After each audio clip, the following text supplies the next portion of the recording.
Hey everybody, I want to welcome you to Fast Track Coaching.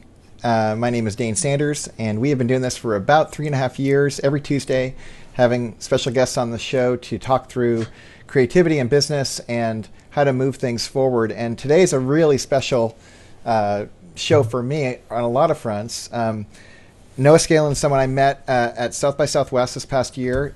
He is someone who, we have a common friend and a guy named Todd Henry. And Todd's been on the show, some of you guys might remember, in the past. And what's great about this conversation is it's someone who is both artistic and creative and a business person and also not a photographer. And it's really helpful to bring folks from outside of our little myopic ecosystem once in a while to get to know and understand and probably even see more of what we're doing in a new light. And that's the hope certainly today, and also the chance for me to develop a new friendship. If you're unfamiliar with the show, the way things work is it's really just a conversation. It goes for about half an hour. And because this is pre-recorded and both Noah and I are going to be in the chat room when it broadcasts live, you're going to have a chance to interact with us, ask Noah any questions you have, and just engage from there. But we hope it's beneficial. We're not here to change the world. We're just here to kind of move you and your creativity and your business a little bit further this week. And we hope you get a couple nuggets in that process. But without further ado, Noah, welcome to the show. Thanks for having me. I appreciate it. Yeah, I appreciate it too, man. It was really great to get to see you and hear you present at South by Southwest this past year in Austin, and to have the commonality in Todd. That was really fun. Yeah. And, you know, as I've gotten to know you and you graciously sent me your book and I had a chance to look through it, it's fantastic. You wrote a book called Unstuck, 52 Ways to Get and Keep Your Creativity Flowing at Home, at Work, and in Your Studio. And it was a perfect complement to what Todd brings with Accidental Creative. You're an artist, you're a designer, you're an activist. I want to hear more about what that means. Yeah. But talk a little bit about your journey as a professional creative.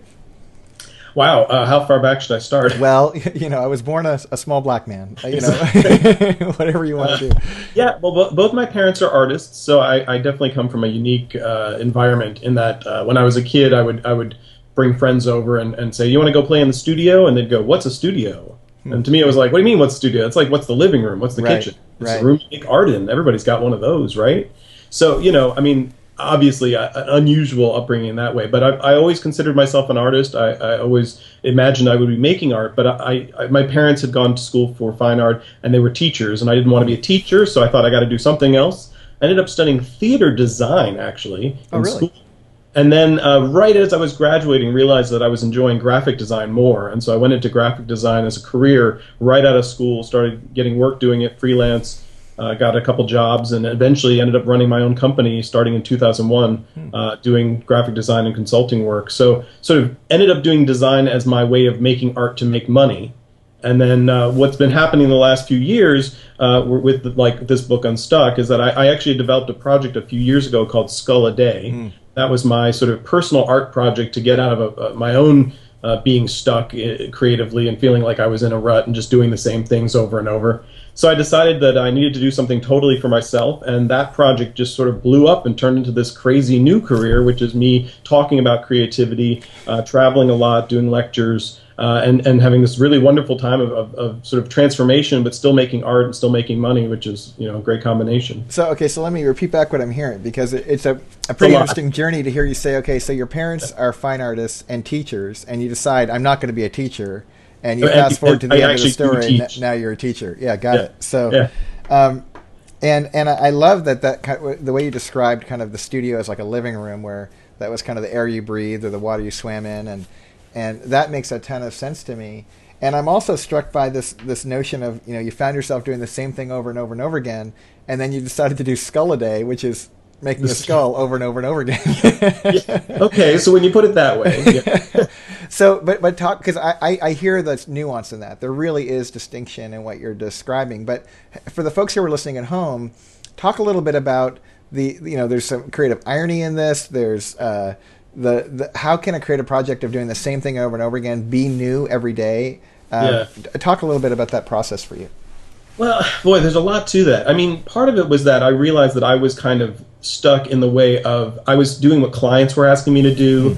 I was just, you know, creating work that felt like a repeat in terms of like I'd already solved the problem before, and there wasn't a new solution. It was just, do your thing again. and I wasn't excited by it. I mean, the thing that made me excited about design work was this opportunity to problem solve and be creative in solutions, and create art that had a purpose, that was doing something.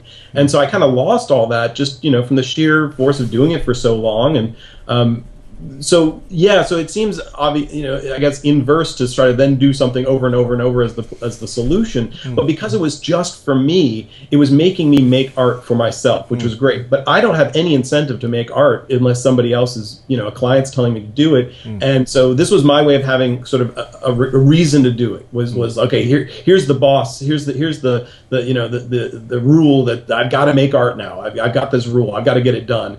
And having the limitations of making a skull, having the limitations of making it done in a day, those actually weren't limitations, because what they did was they freed up my creativity to do the fun part, which was I already knew I was making a skull, so I didn't have to spend half my day going, what am I going to make today, which is a daunting thing. Or that, it might take a week or a month or a year to make something, and that also, becomes daunting and also something that you give up on. And so by having it be just a day, just a skull, those limitations were really the things that freed up my creativity. That allowed me to be like, okay, so how do I solve this problem today? What am I going to do to get this done? And part of it is that I decided to make a different skull every day, which is a terrible thing to decide to do because it's horribly overwhelming. It's ridiculous. Especially for impossible. 365 of them. Exactly. And, and I really was like, I can't top myself every day. It's not going to get, every day I've got to do the best I can do. But it was really daunting because I'm a perfectionist. So this is a horrible task to take on. Gosh, there's so many pieces in what you're bringing up that I'm excited to get into in this conversation. And the first one that struck me was this notion of doing what clients are paying you to do and having that be kind of your exclusive enterprise. And I know in the photography world, that's certainly the temptation. It's rare, and this is an indictment. I hate this, but it's rare for me, unless I have great intention around a personal project, to ever pull out my camera for anything apart from getting paid, except to say, again, like personal projects, like my kids, my family, like that's fun for me. I love it. Right. But even more kind of overtly creative, where I pick a themed project that has maybe some inherent limits built in. I'm reminded of things like, as a writer, when I do my own writing stuff, the gift of something like Twitter is it creates this massive limit where I have to actually get creative in 140 characters, or actually 120 if I want to get retweeted. And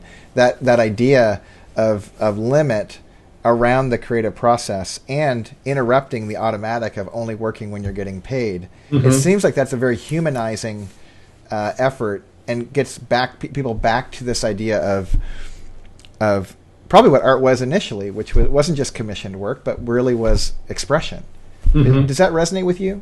Yeah, absolutely. I think humanizing is a good word, because one of the things I talk a lot about is letting go of preciousness. Because I think that when we're doing creative work, especially because we're doing it for clients or it's for a show, or that it's always got to be this perfect thing. It's got to be so good, and then it becomes so attached to it, and we end up that possessiveness around it, that perfectionism around it becomes this, I think, sort of sucks the creativity out of it. It ends up being this thing that's no longer fun, because now it's about this technical perfection, or it's about this approval from someone. And by putting these limits on myself, I ended up sort of having to just get things done. And it was just knocking stuff out. And sometimes, it was going to be okay, but sometimes it just made me do things that I wasn't going to normally do, because I would be like, I'm not comfortable doing this. This isn't my wheelhouse. This isn't my skill set. And instead I was like, I got to do something. So I'm going to do this thing. And I've never tried this before. And almost every time I did that, I learned something, and I made good work, and sometimes work that I certainly would never have been made before, and pushed myself beyond where I thought I was comfortable doing or capable of doing even. Well, one of the things that struck me about the Skull a Day project, and if you want to go see it, you guys, as we're talking, it's just Skull. Is it skull-day.com or just skulladay.com? You can get there either way. Either way. Okay, you're very, look at you. You're all clever. So skulladay.com, and you can see some of these examples. The one that pops to mind for me that was probably my favorite, and there's a lot of favorite ones for me, was the bike chain skull. And and just the way that you would introduce it. And it's funny, now I'm seeing skulls everywhere. You kind of ruin me. Well, I bet you're cursed for like ever.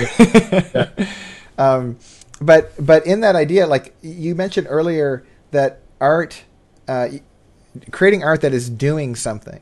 And I want to understand a little bit more what that means, because how in the world could the idea of creating 365 skulls be doing something? And I know there's something here, and there's nuance here because, again, the conversation around personal projects is, we are having that as photographers every day, all the time, because especially in the commercial world, editorial world, if you're not getting paid and you want to create new work for your book, your portfolio, you have to be out working and doing personal projects where you're actually paying to work so that you can put it on display and a client will like it enough, or stylistically it'll be in line, and then they'll hire you to create some work.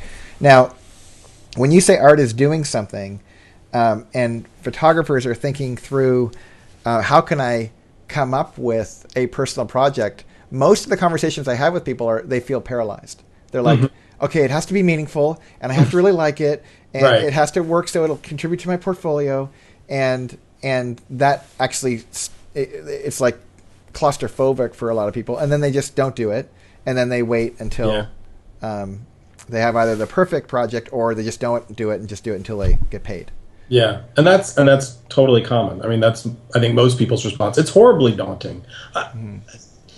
You know, the thing about Skull a Day was that it wasn't about a specific outcome, though I got a ton out of it. It was really about my passion. You know, it was something I enjoyed doing. I think that's really important because it was work. It was hard. There were days that was very difficult to accomplish, but it was still more fun than anything else I could have been doing. I mean, you know, my own work that was ultimately mine, that I think of the project as a year of first drafts. I did all this work that I could then build on or license or do all this great stuff with, but in the moment it was just about the experiences I was having each day. You know, it's funny. I take it back. I said my favorite was the chain. That's not true. I think your Sir Mix-a-Lot cassette tape is my favorite, actually. Day 2 of the project. I think that's awesome. Which, I got to tell you, that felt like a failure that day to me. I mean, I didn't think I did very well. I just thought, it's good enough, and I'll put it out there for people. But I kind of thought, I probably could have worked harder and made that better. And I think that's important because I think that's part of that preciousness. I probably never would have shared that piece in normal life. Certainly never shown a client something like that. But I'm guessing that was one of your most popular ones from people. It was very popular when I put it out there. It's funny, it's simple, it's an idea that it resonates with people, but I didn't necessarily know that. I mean, sometimes we're so in our heads, it's so internal, and so to do a project like this where it was very external. And a big key was that it wasn't just a project for me that was personal, but that it was social, that it was put online, that it was allowing people to interact. That most of the good stuff came out of that, actually. I could have been saving this and collecting this for a book or for a gallery exhibition. I don't know whether I would have gotten that out of it. Whereas I did get books and gallery exhibitions out of it by putting it out there publicly and sharing my each day's work, whether it was, the best thing I'd ever produced or just good enough to be done. Well, it's funny, like the Sir Mix-a-Lot one in particular, if you're not familiar with the piece, if you haven't gone to his website yet, you should. But there's a white kind of cut up old cassette tape of Sir Mix-a-Lot's Baby's Got Back. And the reason that struck me is a couple things. One, I make up in my head that there might not have been as much strategy as I think there was around the choice of that song or whatever. But if I see it, even if there was a lot of intention on your part, I don't know what's going on in your heart and mind. I make up all this meaning around that, and now all of a sudden I'm engaging the piece, and the piece now becomes meaningful for me. That has nothing to do with the original intent of the artist, and it's like it's a very dynamic, interactive art piece. Was there intention there for you? Yes and no. I mean, the great thing about art, and I think especially I was lucky in that I used a skull image, is that it does resonate with people. That people could interpret every image how they wanted, and each one meant something to me. But it didn't matter to me whether it meant the same thing as to the person that was viewing it. Now, you mentioned a little earlier on kind of some of the challenges of pre-deciding, like taking a personal project, hoping that it'll be of some benefit, knowing that it might not be, but the temptation to kind of prefab an outcome where my goal is to have a gallery, or my goal is to get a book, or my goal is to whatever. So I'm going to be building content in that direction, as opposed to, in a sense, kind of creating for creating's sake, see what gets created, and then go, where would be a natural form for that to land? And that reminds me of a conversation I had a while back on the show with a guy named Trey Ratcliffe, he's a high dynamic range photographer, and he's done very, very well, has a very cool travel blog. But he has this real bias around creating a firewall between the creative process and the commercial process. And and he's very fortunate in that he's been successful enough where his lifestyle allows him to basically travel and create for 6 months, get home and figure, oh my gosh, what am I going to do to monetize these really cool things that I created? And and for him that it works great. But would you go that far and say that it's like that there ought to be some kind of holy space that's just for the creative act that should be distinct from, you know, the impurity of selling out? What do you think?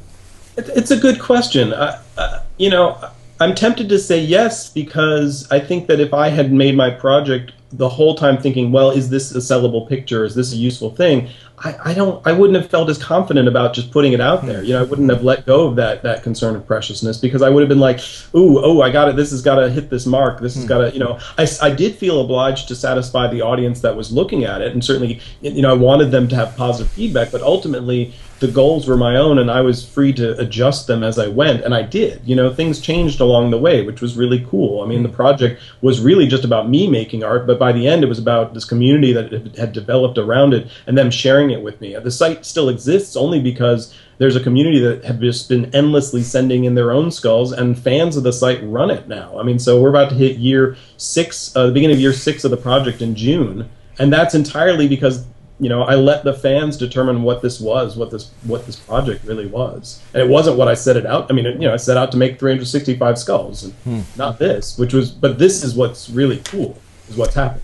So you mentioned the fan thing, and I'm mindful of, again, some other players who've done some really clever things online. I think of like Gary Vaynerchuk with his wine library, and how he would do this daily New Jersey style review of wine as he owns a liquor store. And it was clever, but he had basically nobody paying attention to him for 3 years. A daily show, radical commitment to it. And then eventually it picked up and he became a gazillionaire. But in your case, how many people were paying attention to Skull a Day at the beginning, in contrast to like a month in, 6 months in, a year in, now 6 years in? Yeah. So 2 days, it was for the first 2 days it was 0. It was just me.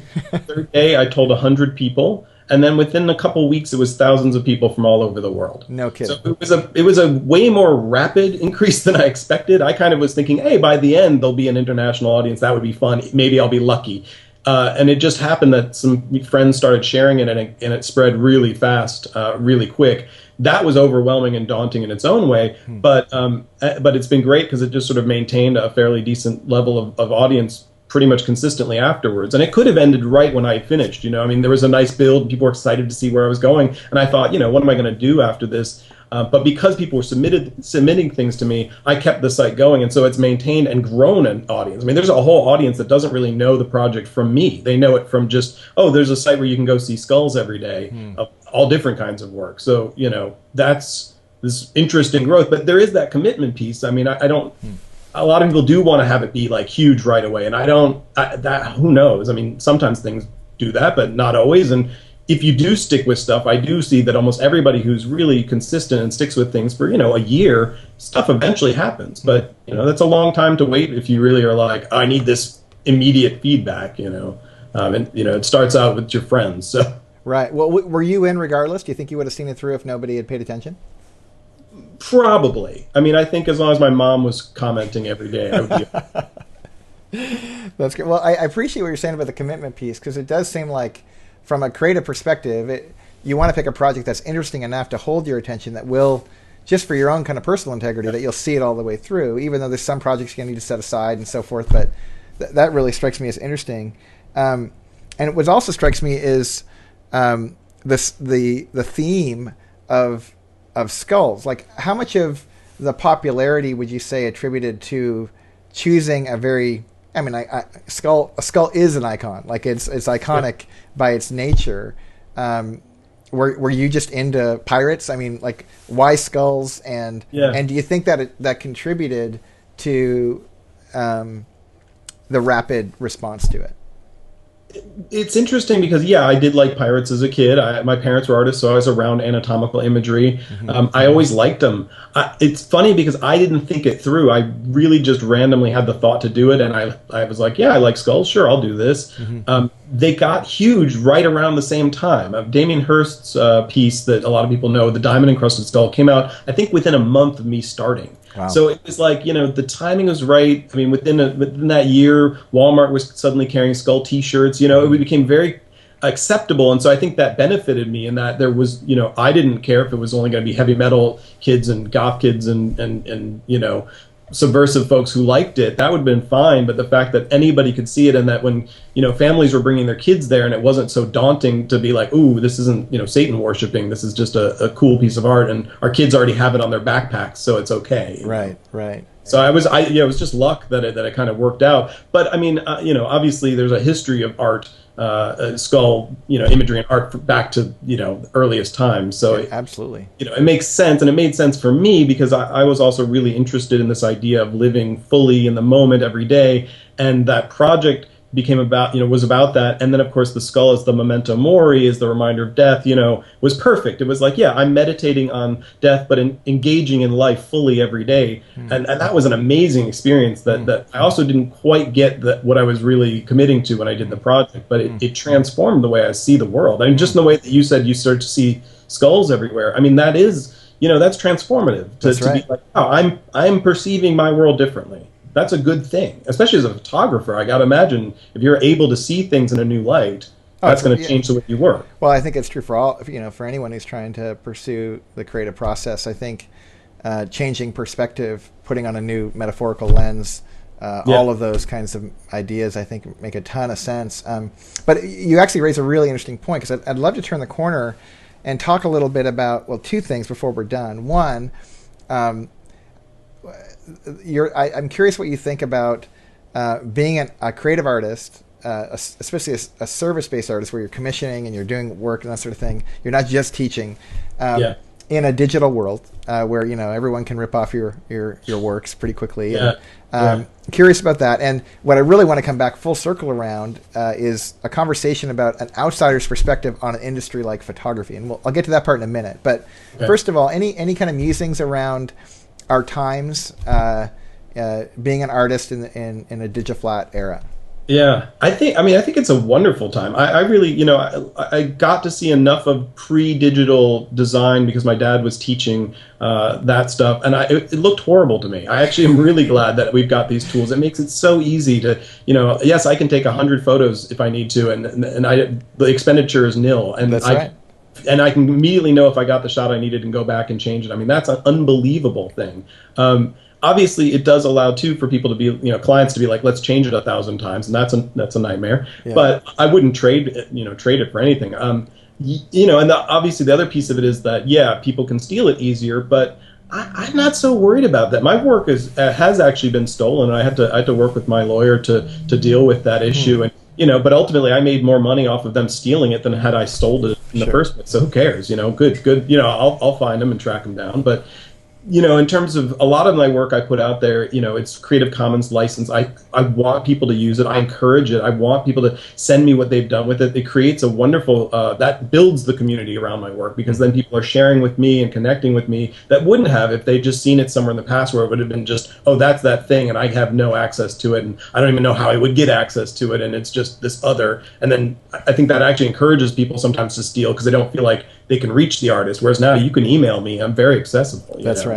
So to me, all of it is great, and I just, it's funny because I know a lot of people are saying, well, I'm keeping things to myself. I'm not putting them online because I'm afraid to steal them. So what? You've got more good in you, and anybody has to steal your stuff, it's only going to build your rep, or, hey, maybe you'll make some money after you sue them, so, Well, I mean, there's no question the idea of the benefits. If your idea or your creation is valuable, you want good ideas to spread. That's an adage a lot of folks buy into.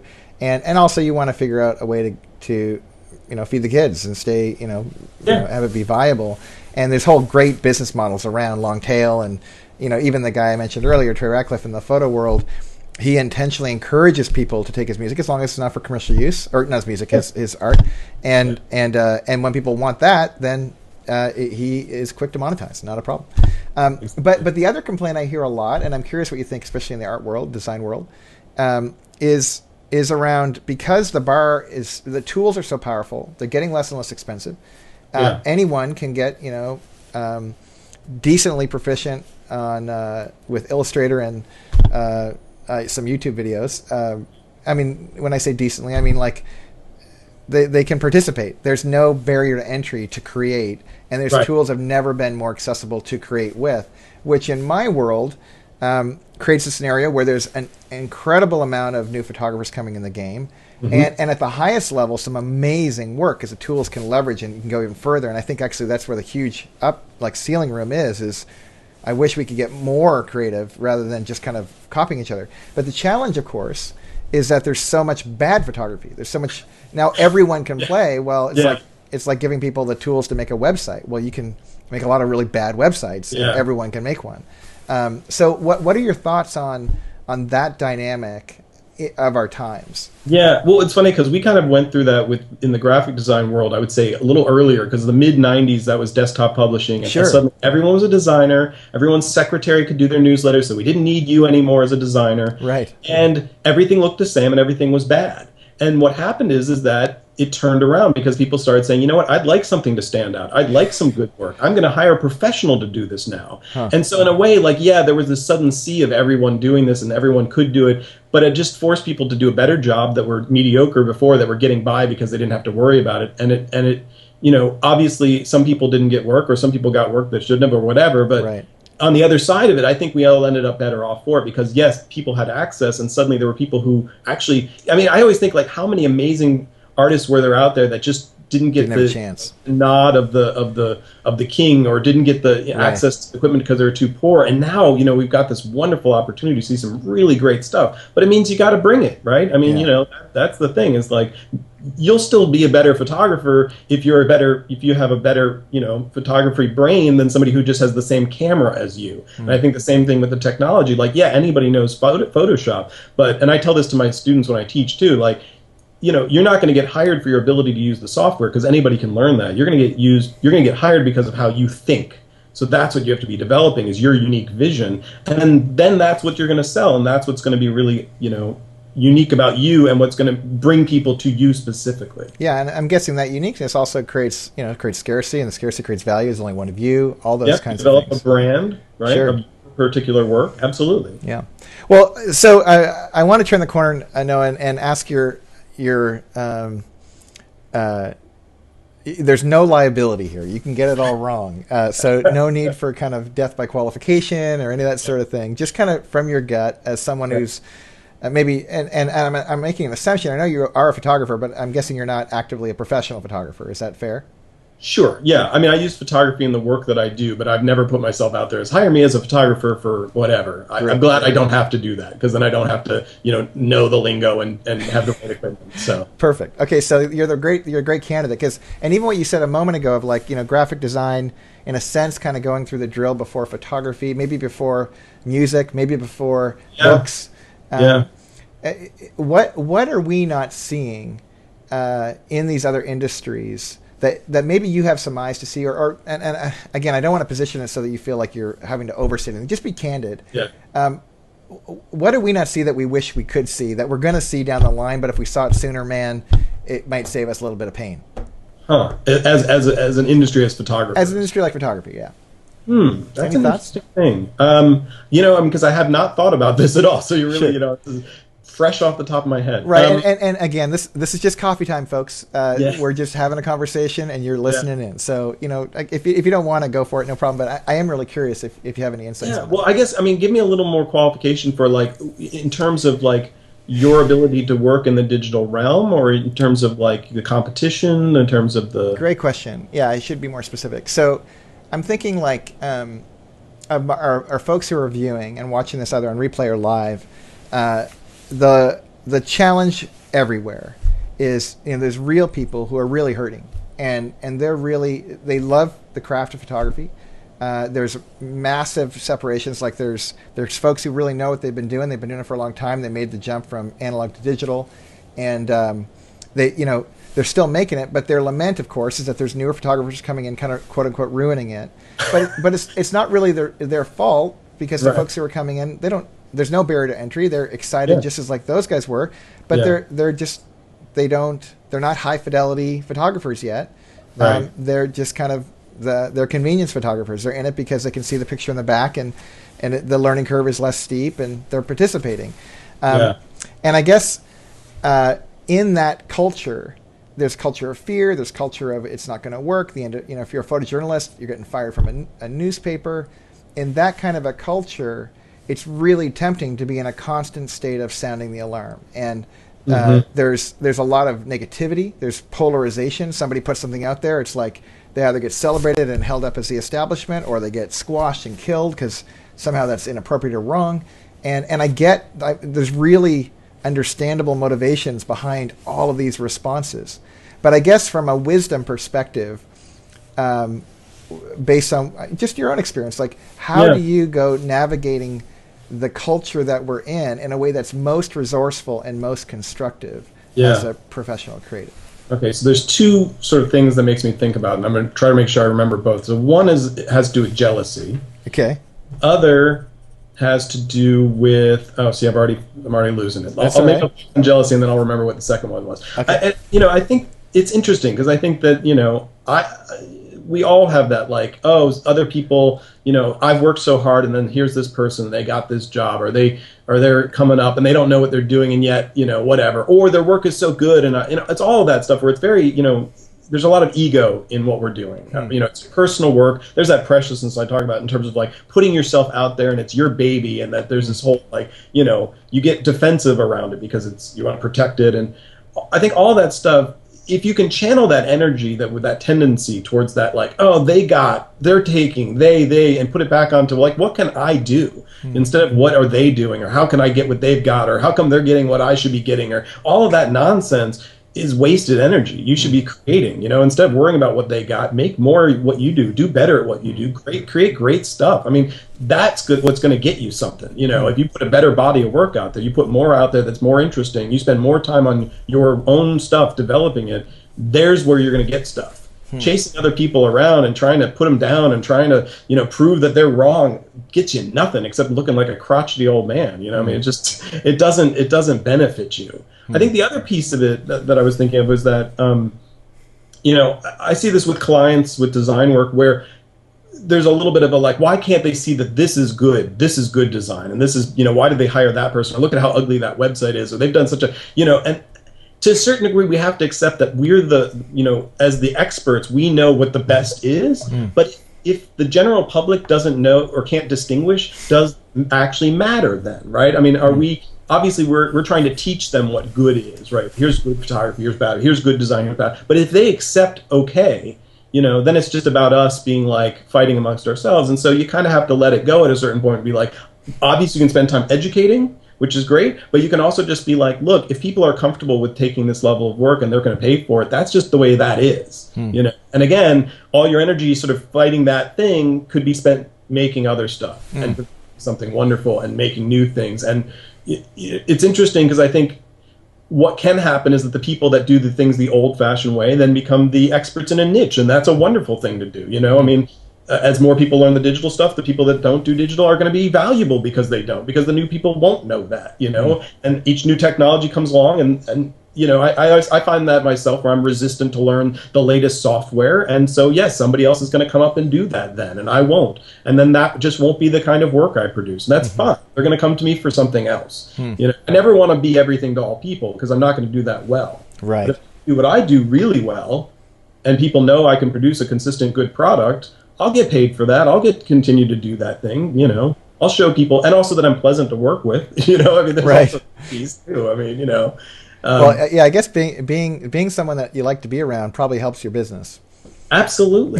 Again, I tell students, I mean, you're also getting hired by if you can stand to be around you. I mean, I've had photographers that I've hired, and then the client and them clash, and it's horrible, and then I look like a jerk for, bringing this person in, but I just didn't know their personalities didn't mesh, Yeah. That can be a real problem. Well, so much of what you're saying resonates, and you're saying a lot more than what I'm going to succinct it into. But one of the things that's really hitting home for me is just the question of resource. Like, like if I find myself in a critical position, or maybe it's envy, maybe it's jealousy, but maybe it's not. Maybe it's just like morally, like I think it's wrong that these people are doing this, or that the industry's going in a certain kind of way. That it's just not. It doesn't matter what my feelings on the on the issue is. That is what's happening. That's reality. Yeah. And it would be more resourceful to take that energy and actually go make something, go create something. Exactly. And it's one of the reasons, again, and an easy transition to plug on this. Guys, go get this. Unstuck by Noah Scalin is it's on the shelves. You can get it anywhere you want where books are sold. And it's basically a once a week for a year set of projects, or however case you want to go. And I've gone through it. It's fantastic, man. Like very cleverly put together. And I looked at it and I went, this would be a great. You could do a Skull a Day kind of version project just by taking this book and doing this for a year, pretty easily. And, but the bonus is you could just do one thing here or there too. You know, if you just were in a moment where you're like, I need an idea, this book might give you one. And they're silly projects. They're not meant to be serious. They're actually, I kind of call it an activity book for adults. You know, I think it's just like that stuff that we used to do when things were fun, when we were wacky and did creative stuff, and it wasn't so serious and all about trying to, please a client or make the money, and just have fun with art. Well, and I love it. I love also, too, how you brought in so many great people to help in the process, because now it also introduces folks, gives people the chance, especially if you're a photographer and you're watching this, you can expand the cross-pollination of input and really get exposed to some other really cool people. So thank you for creating this. Thanks for being on the show. And I hope we get a chance to keep this conversation going. It's just a total privilege to get to know you, man. You're very welcome. I had a lot of fun, and I look forward to the next opportunity to talk with you. All right. So if this is valuable to you guys at home, be sure to thank, one, our sponsor, Adorama, so at Adorama. And number two, if you want to follow Noah on the Twitter, I'm assuming you're at Noah Scalin. Is that right? Indeed. So NOAHCSCALAN. NOAHSCALAN. And thank him for being on the show, because it's always a gift when these folks jump on. So thanks again, Noah. Thank you. All right.